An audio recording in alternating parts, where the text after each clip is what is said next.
So quadratic ఈక్వేషన్లో mains PYQ questions continuation. So ఇక్కడ ఈ క్వశ్చన్ చూడండి 2023లో వచ్చింది. ఇక్కడ question if the value of the real number A, so real number A కనుక్కోవాలి. క్వశ్చన్ ఇక్కడ కన్ఫ్యూజ్ అయ్యే ఛాన్స్ ఎక్కువ ఉంది. A greater than 0 for which x square minus equation have common real root. ఈ రెండుకి common real root is 3/√2b then beta. So then beta value కనుక్కోవాలి. So చాలా మంది పొరపాటున కామన్ రియల్ రూట్ ఈజ్ అనగానే కామన్ రియల్ రూట్ పక్కనే ఇది ఉంది కాబట్టి ఇది కామన్ రియల్ రూట్ అనుకుంటారు. సో సరి చూడకుండా క్వశ్చన్ సరి చదవకుండా కామన్ రియల్ రూట్ ఇది అనుకుంటారు. కాదు, వాడు ఏమంటున్నాడు ఇక్కడ చూడండి. The value of real number A, value of real number of A గురించి డిస్కస్ చేస్తున్నాడు. సో అది ఎలా ఉండాలి? ఆ రియల్ నెంబరు పాజిటివ్ ఉండాలి. ఈ రెండింటికి నెక్స్ట్ కామన్ రూట్ ఉంటుంది అన్నాడు. ఉంటే అప్పుడు ఏ వాల్యూ అని. క్వశ్చన్ సరిగా చూసుకోండి. కామన్ రియల్ రూట్ ఈజ్ అనగానే ఇది కామన్ రియల్ రూట్ అనుకుంటారు. కాదు, ఇక్కడ మనకి డిస్కస్ చేసేది ఏ గురించి. ఏ అనేది positive. For which, so positive విధంగా for which these two have common root. ఈ రెండు ఈక్వేషన్స్ కామన్ రూట్ ఉంటే, సో ఇప్పుడు ఏమన్నాడు? If the value of A అన్నాడు కాబట్టి ఏ వాల్యూ ఇది ఏ వాల్యూ. సో పొరపాటున మీరు దాన్ని కామన్ రూట్ అనుకుంటారు. అక్కడ తప్పు చేసే అవకాశం ఎక్కువ ఉంది. జాగ్రత్తగా ఉండండి. సో దేని గురించి అయితే డిస్కస్ చేస్తున్నాడు అక్కడ ఈజ్ అనగానే అది, అంతేగాని పక్కన అది ఉంది కదా కామన్ రియల్ రూట్ కాదు.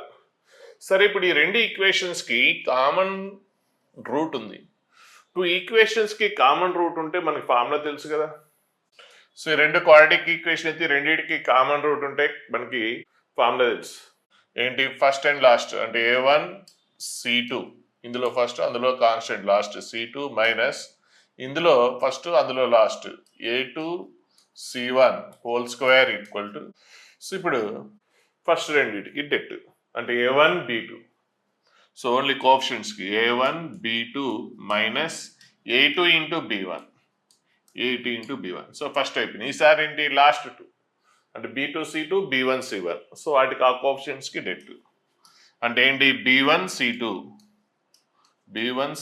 Minus b2 c1.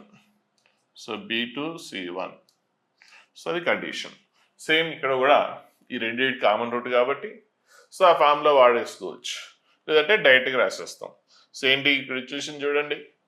So first ఏంటి? ఎక్స్ స్క్వేర్ కోఎఫిషియెంట్స్కి కాన్స్టెంట్స్కి డెట్. అలా ఇక్కడ ఎక్స్ స్క్వేర్ కోఎఫిషియెంట్స్ కాన్స్టెంట్, ఇక్కడ కూడా x square coefficient constant. So దాని డెట్ అంటే ఏంటి? ఇందులో ఎక్స్ స్క్వేర్ కోఎఫిషియెంట్ 1 ఇంటూ అందులో కాన్స్టెంట్. సో 1 ఇంటూ -5 తర్వాత ఏంటి ఫార్ములా మైనస్. నెక్స్ట్ ఇందులో కాన్స్టెంట్ ఇంటూ ఇందులో ఎక్స్ స్క్వేర్ కోఎఫిషియెంట్. సో ఇందులో కాన్స్టెంట్ 1, ఇక్కడ ఎక్స్ స్క్వేర్ కోఎఫిషియెంట్ 1 ఇంటూ 1 మధ్యలో ఫార్ములాలో మైనస్ ఉంది కాబట్టి -1 మైనస్ తర్వాత ఏంటి? స్క్వేర్ కదా, స్క్వేర్. నెక్స్ట్ ఇప్పుడు ఏంటి? X square coefficient first 2.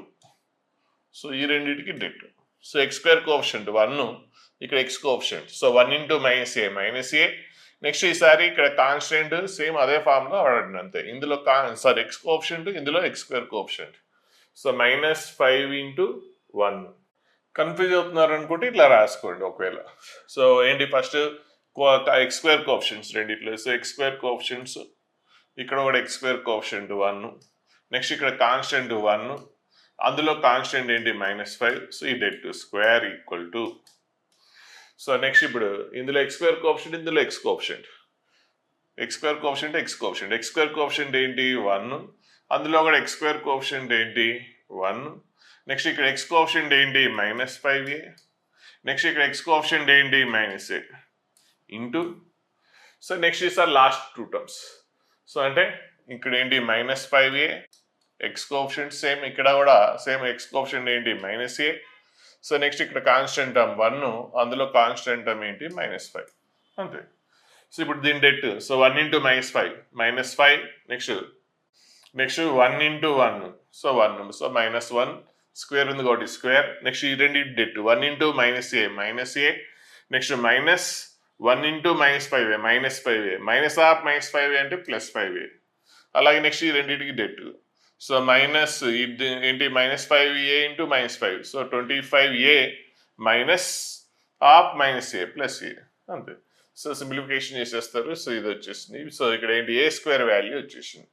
So ఏ స్క్వేర్ వాల్యూ వస్తే మనకి ఏ వాల్యూ కదా అది ఇచ్చింది కాబట్టి ఏ స్క్వేర్ అంటే ఇప్పుడు ఏం చేస్తారు రూట్ ఆఫ్ వేస్తారు రూట్ ఆఫ్ 93 నెక్స్ట్ రూట్ 26 ఇది ఏంటి ఏ వాల్యూ కానీ ఏ వాల్యూ ఏమి ఇచ్చాడు క్వశ్చన్లో సో ఇది ఏ వాల్యూ క్వశ్చన్లో ఏమి ఇచ్చాడు 3/√2b ఇచ్చాడు సో 3 సరిపోయింది న్యూమరేటర్ ఇది మనకి ఏ వాల్యూ ఇక్కడ వచ్చింది సో ఏ వాల్యూ ఏమొచ్చింది 3/√26 కానీ ఆడేమి ఇచ్చాడు ఏ వాల్యూ 3/√2b అన్నాడు కంపేర్ చేస్తే 3 సరిపోయింది సో ఇక రూట్లో 26 ఉంది ఇక 2b ఉంది అంటే 2b = 26 అయితే సో బీటా బి కాదు సో అప్పుడు బీటా ఈక్వల్ ఎంత 13 క్వశ్చన్ కష్టమైంది కాదు కానీ పొరపాటున తప్పులు చేస్తారు ఫస్ట్ చెప్పాను కదా ఆ పాయింట్ మైండ్లో పెట్టుకోండి క్వశ్చన్ బాగా చదవడం అలవాటు చేసుకోండి so next location of the roots ఈజీనే కాన్సెప్ట్ ఒకసారి నా డౌట్ ఉంటే మళ్ళీ ఒకసారి location of the roots concept చూసుకోండి డైరెక్ట్ ఇప్పుడు మనం పీవైక్యూ క్వశ్చన్స్ డిస్కస్ చేస్తున్నాం so already location of the roots concept ఉంది సో ఇందులో ఏమన్నా డౌట్ ఉంటే అర్థం కాకపోతే ఒకసారి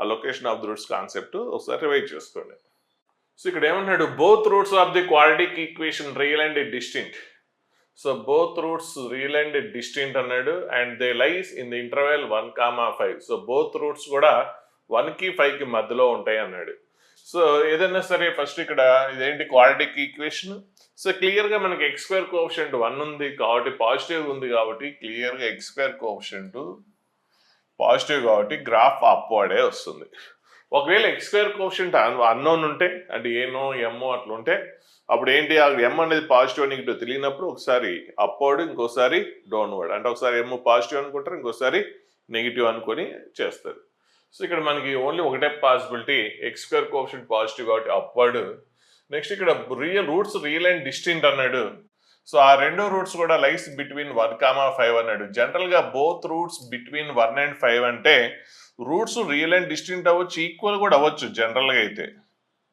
సో ఇక్కడ 1 so both roots between 1 and 5 అంటే రూట్స్ రియల్ అండ్ ఈక్వల్ కూడా అవ్వచ్చు పాసిబిలిటీ రెండింటికి ఉంది సో రూట్స్ రియల్ అండ్ అంటే ఇక్కడ చూడండి బోత్ రూట్స్ 1కి 5కి మధ్యలో ఉన్నాయా లేవా ఇక్కడ కూడా బోత్ రూట్స్ 1కి 5కి మధ్యలో ఉంది అంటే రూట్స్ రియల్ డిస్టింక్ట్ అవ్వచ్చు ఈక్వల్ అవ్వచ్చు జనరల్గా అది మెన్షన్ చేయకపోతే అంటే ఇక్కడ ఈ వర్డ్ వాడాడు ఈ వర్డ్ వాడకుండా both roots lies in interval 1,5 అంటే అప్పుడు పాసిబిలిటీ ఏంటి ఇది రెండు పాసిబిలిటీసే సో ఇక్కడైతే ఏమో రూట్స్ ఏంటి డిస్టింక్ట్ ఇక్కడైతే రూట్స్ ఏంటి ఈక్వల్ కాబట్టి రెండింటిని క్లబ్ చేస్తే డిస్క్రిమినెంట్ ఏం కావాలి సో రెండింటికి పాసిబిలిటీ ఉంది సో ఇక్కడ రూట్స్ బోత్ రూట్స్ 1కి 5 మధ్యలో ఉన్నాయా లేవా ఇక్కడ కూడా బోత్ రూట్స్ 1కి 5 మధ్యలో ఉన్నాయి కదా కాబట్టి రూట్స్ మేబీ ఈక్వల్ అవ్వచ్చు డిస్టింక్ట్ అవ్వచ్చు సో ఈ డిస్టింక్ట్ అయితేనేమో >0 ఈక్వల్ అయితే =0 రెండింటికి పాసిబిలిటీ ఉంది కాబట్టి డెల్టా >0 అని రాస్తాం జనరల్గా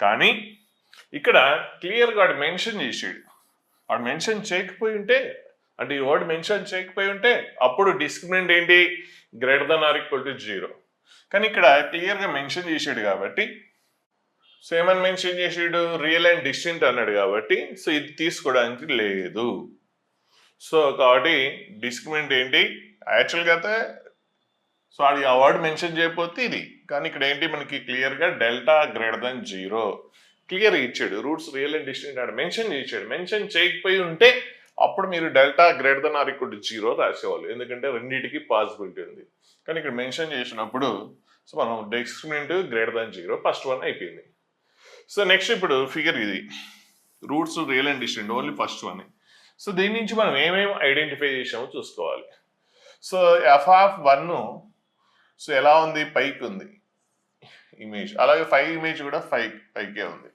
సో f(1) ఏంటి పాజిటివ్ క్లియర్గా మనకి ఫిగర్ ఏంటి f(1) పాజిటివ్ ఇక్కడ కొద్దిగా జాగ్రత్తగా ఉండాలి both roots in the interval 1,5 అన్నాడు ఇంకొక పాసిబిలిటీ ఉంటుంది అంటే బోత్ రూట్స్ 1కి 5కి మధ్యలోనే ఉండాలి 1 కూడా ఉండొచ్చు ఇక్కడ క్లోజ్డ్ బ్రాకెట్ ఉంది ఓపెన్ బ్రాకెట్ లేదు సో ఓపెన్ బ్రాకెట్ ఉంటే అప్పుడు అంటే ఇక్కడ 1,5 ఓపెన్ బ్రాకెట్ ఉంటే అప్పుడు రూట్స్ ఖచ్చితంగా 1కి 5కి మధ్యలోనే ఉండాలి కాబట్టి అప్పుడు f(1) పాజిటివ్ f(5) పాజిటివ్ అంటే మనం ఏం రాసేవాళ్ళం జాగ్రత్త చూడండి కన్ఫ్యూజ్ అవ్వద్దు సో ఒకవేళ ఓపెన్ బ్రాకెట్ ఉంటే సో రూట్స్ ఖచ్చితంగా 1కి 5కి మధ్యలోనే ఉండాలి 1 కూడా ఉండకూడదు 1కి రైట్ సైడ్ 5కి లెఫ్ట్ సైడ్ ఉండాలి కాబట్టి అప్పుడు f(1) పాజిటివ్ f(5) పాజిటివ్ అని రాసేవాళ్ళం కానీ ఇక్కడ ఏమి ఇచ్చాడంటే 1,5 క్లోజ్డ్ బ్రాకెట్ ఇచ్చాడు. అంటే రూట్స్ ఏంటి, బోత్ రూట్స్ 1కి 5కి మధ్యలోనే ఉండొచ్చు, 1 అన్న ఉండొచ్చు, 5 అన్న ఉండొచ్చు, ఇంక్లూడింగ్ క్లోజ్డ్ బ్రాకెట్ కాబట్టి ఇంక్లూడింగ్ అంటే ఒక్కొక్కసారి ఆ రూట్ 1 కూడా అవ్వచ్చు. అంటే రూట్స్ అనేది 1కి 5కి మధ్యలో ఉండొచ్చు, 1 కూడా కావచ్చు, 5 కూడా కావచ్చు. కాబట్టి సో ఇది కూడా పాసిబిలిటీ ఉంది, ఇది కూడా పాసిబిలిటీ ఉంది. కానీ ఇది స్కిప్ అయ్యే అవకాశాలు 99.999% స్కిప్ అయ్యే అవకాశాలు ఎక్కువ ఉన్నాయి, రేర్గా వస్తాయి కాబట్టి.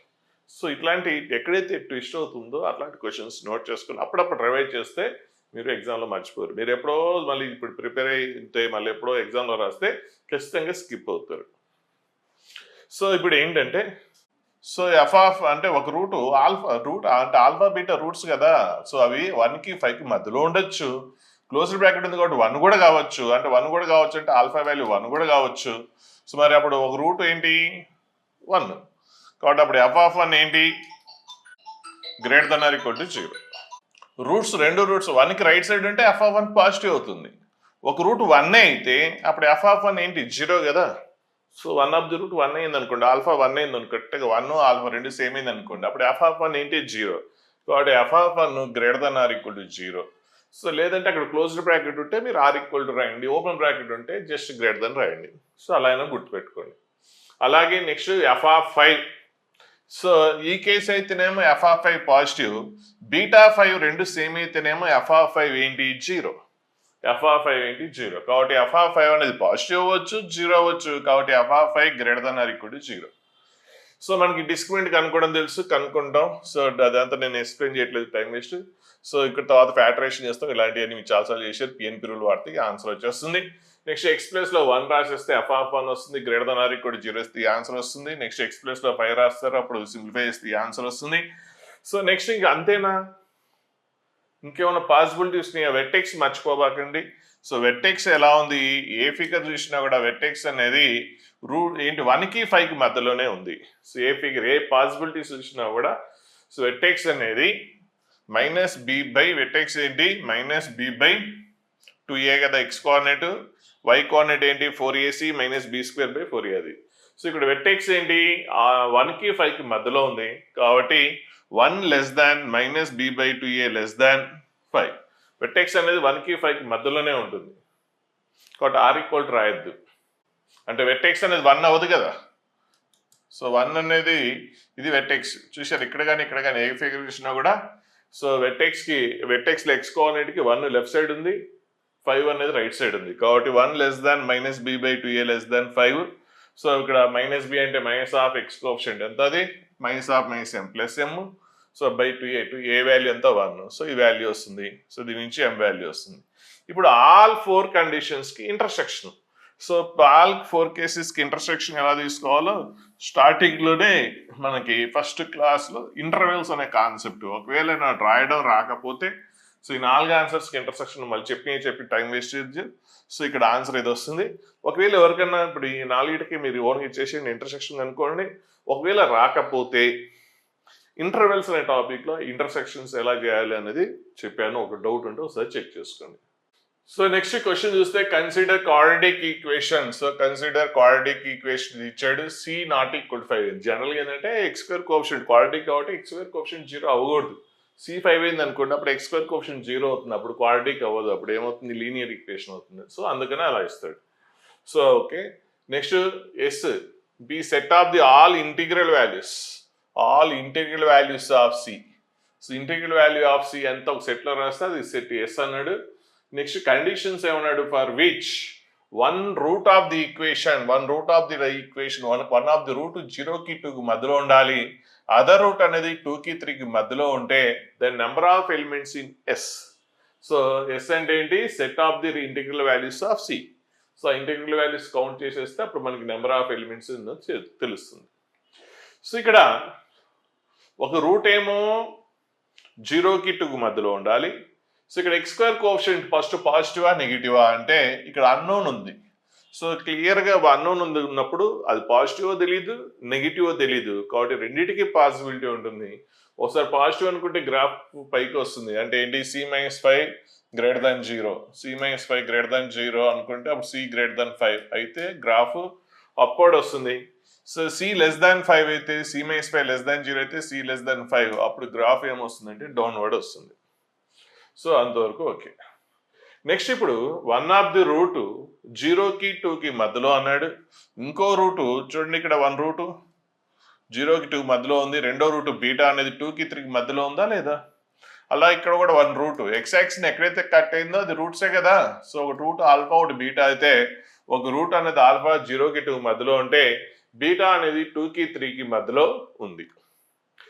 సో ఇప్పుడు రూట్స్ ఖచ్చితంగా రియల్ అండ్ డిస్టింక్ట్, ఎందుకంటే ఒక రూట్ 0కి 2 మధ్యలో ఇంకొక రూట్ 2కి 3కి మధ్యలో కాబట్టి సో 0కి 2 మధ్యలో ఉంటే ఒకటి, ఇంకోటి ఏమో 2కి 3కి మధ్యలో ఉంది కాబట్టి ఖచ్చితంగా ఆ రెండు రూట్స్ కూడా డిస్టింక్టే, సేమ్ అయ్యే ఛాన్స్ లేదు. ఎందుకంటే 0కి 2 మధ్యలో ఉండాలి, ఇంకొకటి 2కి 3కి మధ్యలో ఉందంటే ఖచ్చితంగా డిస్టింక్ట్ అవ్వాలి. కాబట్టి డిస్క్రిమినెంట్ ఏంటి? Greater than 0. Discriminant greater than 0 చేయాలి, కానీ అవసరం చేయలేదు, ఇక్కడ అవసరం లేదు. సో ఆపోజిట్ ఇట్లా ఉన్నప్పుడు ఇందులోంచే వస్తుంది. అంటే ఏం చేస్తామంటే చేసినా కూడా డిస్క్రిమినెంట్ కనుక్కుంటారు, అంత లెంతీ అవుతుంది, ఇక్కడ అన్నోన్స్ ఎక్కువ ఉన్నాయి. సో తర్వాత దానికి నెక్స్ట్ తర్వాత చూద్దాం దాని గురించి. ఫస్ట్ డిస్క్రిమినెంట్ ఓకే, దాని పక్కన పెట్టండి. సో యాక్చువల్గా అయితే ఇది చేయాలి, ప్రాసెస్ ప్రకారం అయితే రూట్స్ రియల్ అండ్ డిస్టింక్ట్ కాబట్టి గ్రేటర్ దాన్ 0 అది అయిపోయింది. నెక్స్ట్ f(0) పాజిటివ్ అయితే f(2) ఏమైంది? నెగిటివ్ అయింది. ఓకే, అలాగే ఈ ఫిగర్లో చూస్తే f(0) నెగిటివ్ అయితే f(2) ఏమైంది? పైకి వచ్చింది f(2). సో ఏ ఫిగర్ చూసినా కూడా f(0) f(2) ఏమైనాయి? ఆపోజిట్ సైన్స్ అయినాయి. f(0) and f(2) opposite science. So రెండు ఆపోజిట్ సైన్స్ అయితే ఖచ్చితంగా ప్రొడక్ట్ ఏం కావాలి? నెగిటివ్ అవ్వాలి. సో ఇంతకుముందు ఇప్పుడు ఒక డౌట్ వస్తుంది. ఇంతకుముందు మనకి క్వశ్చన్ ఏదో ఇంతకుముందు చేసిన క్వశ్చన్ ఒకసారి చూడండి. సో ఇంతకుముందు ఫిగర్లో f(1) f(5) రెండు సేమ్ సైన్ ఉన్నప్పుడు ఇండివిజువల్ రాశాం. అంటే చూడండి, f(1) f(5) సేమ్ సైన్, ఇక్కడేమో ఆపోజిట్ సైన్. ఇక్కడ చాలా జాగ్రత్తగా ఉండాలి మీరు. ఇంతకుముందు f(1) ఇక్కడేమో f(0) f(2) ఏంటి? Opposite sign. Okay, opposite sign అయితే ప్రొడక్ట్ నెగిటివ్, అంతే కదా. ఒకటి పాజిటివ్ అయితే రెండోది నెగిటివ్, ప్రొడక్ట్ నెగిటివ్. ఓకే, ఇందులో డౌట్ లేదు. అయితే ఇంతకుముందు f(1) f(2) 5 సేమ్ సైన్ అయితే అప్పుడు మనం ఏం చేసాం అంటే ఇప్పుడు f(1) పాజిటివ్ f(5) పాజిటివ్ ఇండివిజువల్గా రాసాం. సో పాయింట్ సరిగా అబ్జర్వ్ చేయండి. f(1) greater than are equal 0, f(5) greater than are equal 0. ఎందుకు ఇండివిజువల్గా రాసాం? మరి ఇక్కడ ఎందుకు కంబైన్డ్గా రాసాం? మరి ఇక్కడ కూడా రెండు పాజిటివే కాబట్టి ప్రొడక్ట్ మనం పాజిటివ్ అని ఇట్లా కంబైన్డ్గా రాయొచ్చు కదా. ప్రొడక్ట్ అనేది ఇట్లా కంబైన్డ్గా రాయొచ్చు కదా. ఎందుకు అలా సపరేట్ చేసాము? ఇక్కడ అంటే ఖచ్చితంగా ఆపోజిట్ కాబట్టి ఒకటి పాజిటివ్ అయితే ఏది పాజిటివ్ ఏది నెగిటివ్ తెలియదు. ఇక్కడ ఎందుకు కంబైన్డ్గా రాసాము? ఏది పాజిటివో ఏది నెగిటివో తెలియదు. ఇక్కడ f(0) పాజిటివ్ అయితే ఈ ఫిగర్లో f(0) కిందకు ఉంది నెగిటివ్. ఇక్కడ f(2) నెగిటివ్ అయితే అక్కడ f(2) అనేది పాజిటివ్. సో ఒకటి పాజిటివ్ అయితే రెండోది ఏమైంది అంటే ఏ ఫిగర్ చూసినా వన్ ఆఫ్ దెమ్ పాజిటివ్ అయితే అదర్ వన్ ఏమైంది? నెగిటివ్ అయింది.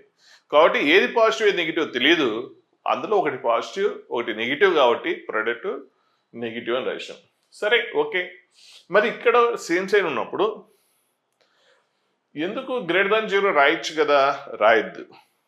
ఎందుకు రాయొద్దు అంటే ఒక్కొక్కసారి f(1) f(5) రెండు నెగిటివ్స్ అవ్వచ్చు కదా. రెండు నెగిటివ్ అయింది అనుకోండి. సో అప్పుడు ఈ కేసులో అయినా మనకి ఈ ఆన్సరే వస్తుంది. అంటే డిఫరెన్స్ తెలియదు. రెండు నెగిటివ్ అయినా ఇదే వస్తుంది, రెండు పాజిటివ్ అయినా ఇదే వస్తుంది. సో రెండు వేరు కదా, ఇక్కడ బోత్ నెగిటివ్ ఇక్కడ బోత్ పాజిటివ్. సో కంబైన్డ్గా రాస్తే ఏమవుతుంది అంటే దీనికైనా అదే దానికైనా అదే. సో క్వశ్చన్ ఏది అడిగాడో మనకు తెలియదు. సో రెండు నెగిటివ్ అవ్వచ్చు రెండు పాజిటివ్ అవ్వచ్చు. సో అదేదో కరెక్ట్గా చెప్పలేం. కాబట్టి సో బోత్ సేమ్ సైన్ ఉన్నప్పుడు సపరేట్గా రాయండి. f(1) f(5) రెండు నెగిటివ్ అయితే బోత్ సేమ్ సైన్ కాబట్టి సో రెండు సపరేట్గా నెగిటివ్ అని రాసేయండి. ఒకవేళ f(1) f(5) రెండు పాజిటివ్ అయితే రాసేయండి సపరేట్గా, అంతేగాని ప్రొడక్ట్ పాజిటివ్ అని రాయబాకండి. కంబైన్డ్గా ఎప్పుడు రాస్తారు అది పాయింట్ బాగా గుర్తుపెట్టుకోండి. ఆపోజిట్ సైన్ ఉన్నప్పుడు మాత్రమే కంబైన్డ్గా రాయండి. ఆపోజిట్ సైన్ ఉన్నప్పుడు మాత్రమే కంబైన్డ్గా రాయండి. ఇంకా మిగిలిన కేసెస్లో సపరేట్గా రాయండి. సో అది చాలా ఇంపార్టెంట్. సో కాబట్టి ఇక్కడ ఆపోజిట్ కాబట్టి సో కంబైన్డ్గా f(0), f(2) <0) రాసేసాం. నెక్స్ట్ డిస్క్రిమినెంట్ గురించి మనం ఏం చెప్పలేం. ఆ డిస్క్రిమినెంట్ అన్న వెట్టెక్స్ అనేది కరెక్ట్గా చెప్పలేము. ఈ ప్లేస్లో ఉంటుంది, ఆ ప్లేస్లో ఉంటుంది. ఒకసారి కావాలంటే ఒకసారి కాన్సెప్ట్లోకి వెళ్ళి డౌట్ ఉంటే ఒకసారి రివైజ్ చేసుకోండి. సో వెట్టెక్స్ గురించి క్లారిటీ చెప్పలేము కాబట్టి ఓన్లీ 2 పాయింట్స్. అప్పుడు ఈ కేసు నెక్స్ట్ ఈ కేసు రెండింటికి ఇంటర్సెక్షన్ చేస్తాం. కాబట్టి ఇక్కడ అవసరం లేదు. ఎందుకంటే సో దీనికి కామన్ ఆన్సర్ రాస్తున్నాం కదా, ఎట్లయినా ఆన్సర్ ఇందులోంచే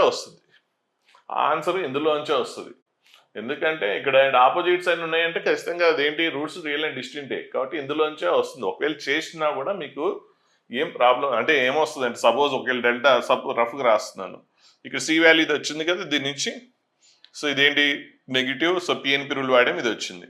సో ఒకవేళ రఫ్గా రాస్తున్న సి కనుక్కున్నారు అనుకోండి -4 ఒకవేళ డిస్క్రిమినెంట్ కనుక్కుంటే ఏదో రఫ్గా రాస్తున్నా కరెక్ట్ కాదు 28 అంటే దానికి అవుట్ సైడ్ కనుక అంటే ఇప్పుడు రెండింటికి ఇంటర్సెక్షన్ చేస్తే ఇప్పుడు ఇదే వస్తుంది చూసుకోండి. అంటే ఈ వాల్యూకి లెఫ్ట్ సైడ్, ఈ వాల్యూకి రైట్ సైడ్ వస్తుంది మీకు. సో ఎక్కువ చెప్తే కన్ఫ్యూజ్ అవుతారు. సో చూడండి రెండింటికి ఇంటర్సెక్షన్ చేసి చూడండి, అంటే ఈ ఆన్సర్ దీనికంటే ఎక్కువే వస్తుంది.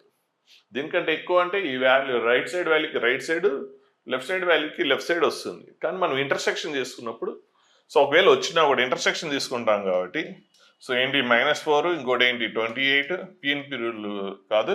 సో మనకి ఇంటర్సెక్షన్ ఎలా రాయాలో నెంబర్ లైన్ మీద రిప్రజెంట్ చేసుకొని చేస్తాం. నెక్స్ట్ 49/4 ఎక్కడ ఉంటుంది ఇక్కడ, సో 49/4 నెక్స్ట్ 24 ఇక్కడ. సో ఫస్ట్ నుంచి ఏంటి -4కి 28కి మధ్యలో కాబట్టి సో -4కి 28కి మధ్యలో. దీని నుంచి ఆన్సర్ ఏంటి 49/4కి 24కి మధ్యలో కాబట్టి ఇది. సో బోత్ లైన్స్ వచ్చిన ఆన్సర్. సో ఎలా అయినా ఇదే వస్తుంది. అంటే ఈ ఆన్సర్ డెల్టా కనుక్కున్నా అనవసరంగా సీలు ఎక్కువ ఉన్నాయి, మూడిట్లో ఉన్నాయి. నెంబర్లు ఉంటే చేసినా కూడా పెద్ద ప్రాబ్లం లేదు, ఒక దగ్గర లెటర్ ఉంటే ప్రాబ్లం లేదు. కానీ ఇక్కడ మూడిట్లో లెటర్స్ ఉన్నాయి కాబట్టి మీరు కనుక్కున్న లెంత్ అవుతుంది, టైం వేస్ట్. సో ఎట్లయినా వస్తుంది కాబట్టి సో మీరు ఇట్లా ఆపోజిట్ ఉన్నప్పుడు మీరు సపరేట్గా డిస్క్రిమినెంట్ కనుక్కోక్కర్లేదు. యాక్చువల్గా రూల్ ప్రకారం అయితే కాన్సెప్ట్లో ఇది కనుక్కోమని చెప్పాము, రూల్ ప్రకారం అయితే కనుక్కోవాలి. కానీ మనం లాజికల్గా ఆలోచించినప్పుడు టైం వేస్ట్. ఎట్లయినా ఇంటర్సెక్షన్ కాబట్టి ఆన్సర్ ఇందులోంచే వస్తుంది. ఇదే మినిమం ఉంటుంది, ఏది మినిమం ఉంటుందో అందులోంచే వస్తుంది ఆన్సర్. ఇది ఇంకెక్కువ ఉంటుంది. సో మనం తీసుకునేది ఏంటి కామన్ వాల్యూస్ కదా, రెండిట్లో ఉండేదే తీసుకుంటాం కాబట్టి ఎలా అయినా అది తీసుకుంటాం కాబట్టి అనవసరంగా ఇది చేసి టైం వేస్ట్ కాబట్టి ఇక్కడ ఈ ప్రాబ్లంలు చేయలేదు. మీకు ఎంత కన్ఫ్యూజ్ అవుతున్నా నా వల్ల కావట్లేదు అనుకుంటే కనుక్కోండి, ప్రాబ్లం లేదు, రూల్ ప్రకారం కనుక్కోండి. డిస్క్రిమినెంట్ కొద్దిగా లెంత్ అయినా కూడా సో ఒక్క దగ్గర అన్నోన్ ఉంటే ప్రాబ్లం లేదు, కానీ మూడిట్లో అన్నోన్ ఉంది అక్కడే ప్రాబ్లం. కనుక్కోండి, ఆన్సర్కి ఇంటర్సెక్షన్ చేయండి. సో అప్పుడు ఆన్సర్ మీకు ఇది వస్తుంది. ఇప్పుడు ఏమన్నాడు ఇంటిగ్రల్ వాల్యూస్ ఆఫ్ సి అన్నాడు. సో ఈ రేంజ్లో 49/4 అంటే 12 పాయింట్ సంథింగ్ వస్తుంది. సో 12 పాయింట్ సంథింగ్, ఇది 12.1, సో 24. సో ఈ మధ్యలోని ఇంటిగ్రల్ వాల్యూస్ ఏంటి 12.1 తర్వాత ఇంటిగ్రల్ వాల్యూ ఎంత 13 కదా, 13, 14, 15, 16 అప్ టు 24 లేదు. ఇక్కడ r లేదు. సో ఓపెన్ బ్రాకెట్ r లేదు కదా. సో ఇక్కడ r లేదు. ఖచ్చితంగా ఏంటి మనకి ఒక రూట్ 0-2 మధ్యలో అన్నాడు, ఓపెన్ బ్రాకెట్ అక్కడ క్లోజ్డ్ బ్రాకెట్ లేదు. ఒకవేళ క్లోజ్డ్ బ్రాకెట్ ఉండుంటే అప్పుడు ఇక్కడ r రాసేవాళ్ళు. ఇక్కడ క్లోజ్డ్ బ్రాకెట్స్ ఉంటే అప్పుడు 1 ఆఫ్ ది రూట్ 0 అవి కూడా అవ్వచ్చు. క్లోజ్డ్ బ్రాకెట్ ఉంటే r రాయండి, కన్ఫ్యూజన్ ఎందుకు. ఓపెన్ బ్రాకెట్ ఉంటే ఓన్లీ ఏంటి <> ఏదో ఒకటే వస్తుంది కాబట్టి సో 24 రాదు 23. సో ఇప్పుడు ఇంటిగ్రల్ వాల్యూస్ కౌంట్ చేసుకోండి. చాలామంది ఇక్కడ చిన్న మిస్టేక్ ప్రాబ్లం తీసి తప్పు చేస్తారు. ఇంటిగ్రల్ వాల్యూస్ అంటే ఇప్పుడు ఏంటి ఈ 23 - 13 రాసేసి 23 - 13 ఎంత 10 అని రాస్తారు. కాదు, కౌంట్ చేసుకోండి, నెంబర్స్ ఒకటి ఎక్స్ట్రా వస్తుంది. సో +1. సో 31 నుంచి స్టార్ట్ అయ్యి ఉంటే అప్పుడు ఓకే, కానీ ఇక్కడ కాదు, చూసుకోండి, ఇక్కడ జాగ్రత్త చూసుకోండి. సో ఇక్కడ ఏంటి 13 నుంచి 23 వరకు 11 నెంబర్స్ వస్తాయి. సో పొరపాటున కొంతమంది 10 అని రాస్తారు. ఇట్లాంటి మధ్యలో చాలా చోట్ల వస్తుంది ఎక్కడైనా సరే. సో మధ్యలో వచ్చినప్పుడు డిఫరెన్స్కి +1 యాడ్ చేసుకోండి, లేదంటే కౌంట్ చేసుకోండి హ్యాపీగా. సో ఎంత ఆన్సర్ 11. సో 10 కూడా ఇస్తాడు మీకోసం, చూడండి 10 కూడా ఇస్తాడు, జాగ్రత్తగా ఉండండి. సో ఇంత చేసి కష్టపడి ఇంత చేసి అది తప్పు చేసి అంటే మనం కష్టం ఇది. సో నెక్స్ట్ క్వశ్చన్ చూస్తే ఇక్కడ చూడండి, number of integral values of m quadratic equation ఇచ్చాడు, x is r and always positive అండి. Quadratic equation always positive. So quadratic equation always positive అంటే ఎప్పుడవుతుంది? క్వాడ్రాటిక్ ఈక్వేషన్ ఆల్వేస్ పాజిటివ్ అనగానే always positive for all x belongs to r positive అన్నాడంటే ఖచ్చితంగా A అనేది positive అవ్వాలి. First discriminant negative అయితే, discriminant ఒకటి నెగిటివ్ అవ్వాలి. డిస్క్రిమినెంట్ నెగిటివ్ అయితే ఎక్స్ప్రెషన్ ఎక్స్ స్క్వేర్ కోఎఫిషియంట్ రెండు కూడా సేమ్ ఉంటాయి. సో ఇక్కడ మరి ఫస్ట్ అయితే చూసుకోండి, ఆల్వేస్ పాజిటివ్ అన్నాడు అనుకోండి. సో ఆల్వేస్ పాజిటివ్ ఒకసారి చూద్దాం. ఆల్వేస్ పాజిటివ్ అయితే ఏ అనేది పాజిటివ్ అవ్వాలి, డిస్క్రిమినెంట్ కూడా నెగిటివ్ అవ్వాలి. డిస్క్రిమినెంట్ నెగిటివ్ అవ్వాలి. సో మనకు తెలుసు ఇది కూడా డిస్క్రిమినెంట్ నెగిటివ్ అయితే ఎక్స్ స్క్వేర్ కోఎఫిషియంట్ ఎక్స్ప్రెషన్ రెండు సేమ్ సైన్ ఉంటాయి. Expression x square coefficient same sign ఉంటాయి కాబట్టి ఇది ఆల్వేస్ పాజిటివ్ అంటే. సో ఫస్ట్ మీకు కావాలంటే ఇది కాన్సెప్ట్ చూసుకోండి. డిస్క్రిమినెంట్ నెగిటివ్ అయినప్పుడు ఈ పాయింట్ సరిగా అబ్జర్వ్ చేయండి. డిస్క్రిమినెంట్ నెగిటివ్ అయితే a and a x square plus b x plus c have same sign for all x belongs to R. ఎప్పుడది? ఆఫ్టర్ డిస్క్రిమినెంట్ నెగిటివ్ ఉన్నప్పుడే. సో డిస్క్రిమినెంట్ నెగిటివ్ అని తెలిస్తే అప్పుడు ఇది బోత్ పాజిటివ్ అయినా అవ్వాలి, లేదంటే బోత్ నెగిటివ్ అయినా అవ్వాలి. అయితే ఇక్కడ క్లియర్గా మనకి ఏమి ఇచ్చాడు? ఎక్స్ప్రెషన్ అనేది పాజిటివ్ అని ఇచ్చాడు కాబట్టి ఫస్ట్ లైన్ మాత్రమే. ఎక్స్ప్రెషన్ పాజిటివ్ అని ఇచ్చాడు కాబట్టి ఫస్ట్ లైన్. సో ఫస్ట్ లైన్లో అప్పుడు ఏ ఏంటి? పాజిటివ్. డిస్క్రిమినెంట్ ఏంటి? సో డిస్క్రిమినెంట్ ఇక్కడ కూడా రెండిట్లో నెగిటివే. డిస్క్రిమినెంట్ అనేది సో ఇందులో డిస్క్రిమినెంట్ ఇక్కడ నెగిటివే, డిస్క్రిమినెంట్ ఇక్కడ నెగిటివే, ఇక్కడ కూడా నెగిటివ్, రెండిట్లో కూడా డిస్క్రిమినెంట్ నెగిటివే. సో డిస్క్రిమినెంట్ నెగిటివ్ కాబట్టి డిస్క్రిమినెంట్ నెగిటివ్ రాశాం. సో నెక్స్ట్ ఎక్స్ప్రెషన్ పాజిటివ్ అయితే ఎక్స్ స్క్వేర్ కోఎఫిషియంట్ కూడా పాజిటివ్ ఉండాలి, అంటే ఏ కూడా పాజిటివ్ ఉండాలి. కాబట్టి ఇప్పుడు ఇది ఆల్వేస్ పాజిటివ్ కాబట్టి ఎక్స్ స్క్వేర్ కోఎఫిషియంట్ పాజిటివ్ ఉండాలి. సేమ్ టైం డిస్క్రిమినెంట్ ఏమి ఉండాలి? ఎక్స్ స్క్వేర్ కోఎఫిషియంట్ పాజిటివ్ ఉండాలి, డిస్క్రిమినెంట్ నెగిటివ్ ఉండాలి. ఒకవేళ a x square plus b x plus c negative for all x belongs to R, a x square plus b x plus c negative for all x belongs to R అంటే అప్పుడు ఏంటి? A x square plus b x plus c always negative అంటే అప్పుడు ఇది ఏంటి? Second line. మరి second లైన్లో ఏంటి? ఏ ఏంటి? నెగిటివ్ కాబట్టి అప్పుడు ఏం రాస్తారు? A less than 0. డిస్క్రిమినెంట్ ఏంటి? Less than 0. ఒకవేళ అయితే అప్పుడు ఏం రాస్తారు? A less than 0 second line, discriminant less than 0. Doubt ఉంటే ఒకసారి కాన్సెప్ట్లో చూసుకోండి.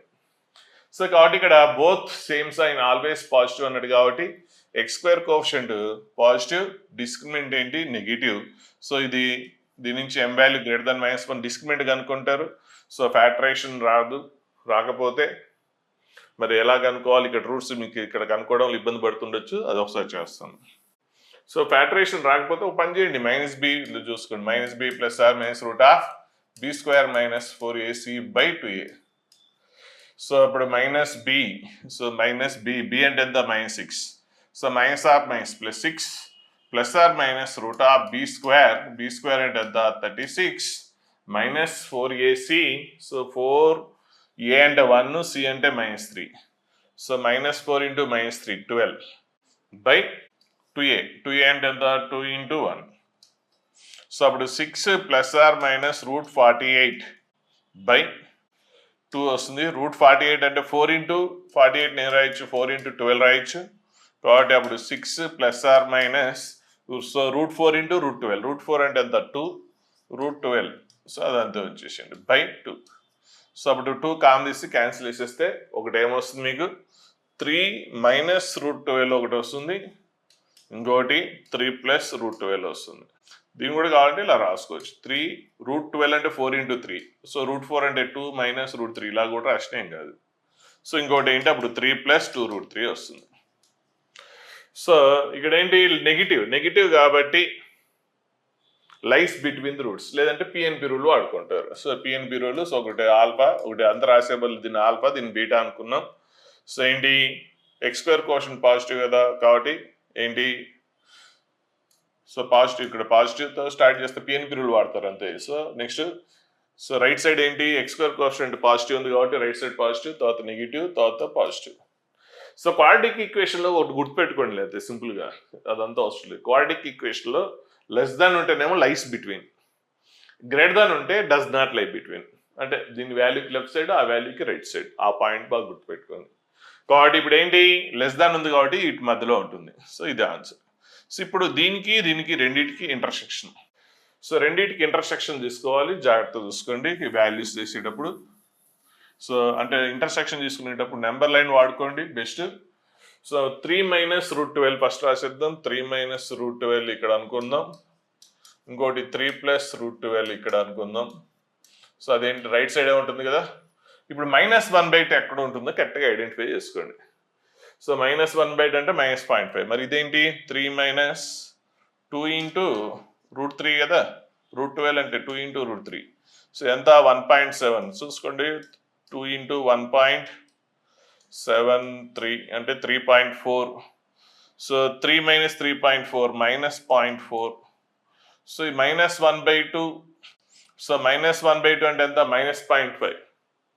సో -0.5 అనేది ఎలా ఉంటుంది, -4కి -0.4కి లెఫ్ట్ సైడే కదా, కాబట్టి -1/2. సో ఇక్కడ సో ఇప్పుడు ఏంటి, పిఎన్పి రూల్ వాడుకుంటే -1/2కి రైట్ సైడ్. సో -1/2కి right side. So next PNP rule అంటున్నాను, సో నెంబర్ లైన్. నెక్స్ట్ అలాగే ఈ రెండు వాల్యూస్, ఈ ఆన్సర్ ఏంటి, ఈ రెండింటికి మధ్యలో ఉండాలి. సో ఈ రెండింటికి మధ్యలో. సో అప్పుడు కామన్ ఆన్సర్ ఏంటి, సో ఈ రెండింటికి మధ్యలో. సో ఈ మధ్యలో ఉన్న ఇంటీజర్స్ ఐడెంటిఫై చేసుకోవాలి. అంటే ఇదేంటి, -0.4. సో ఇది ప్లస్ కాబట్టి 3 + 3.4 ఎంత, 6.4. సో -0.4కి 6.4కి మధ్యలో ఇంటీజర్స్ ఏంటి, 0, 1, 2, 3, 4, 5, 6. So number of integral values ఎంత, ఎన్ని వచ్చినాయి, 1 to 6, 6 + 0, 7 ఇంటిగ్రల్ వాల్యూస్ ఉన్నాయి. ఒక్కొక్కసారి ఇదే క్వశ్చన్ పాజిటివ్ ఇంటిగ్రల్ వాల్యూస్ అంటాడు, అప్పుడు 0 తీసేస్తారు. పాజిటివ్ ఇంటిగ్రల్ వాల్యూస్ అంటే 0 తీసేస్తారు. ఒకవేళ నెంబర్ ఆఫ్ నెగిటివ్ ఇంటిగ్రల్స్ అంటే అసలు ఏం లేవు, నెగిటివ్ ఇంటిగ్రల్స్ లేవు కాబట్టి అప్పుడు ఆన్సర్ ఎంత, 0.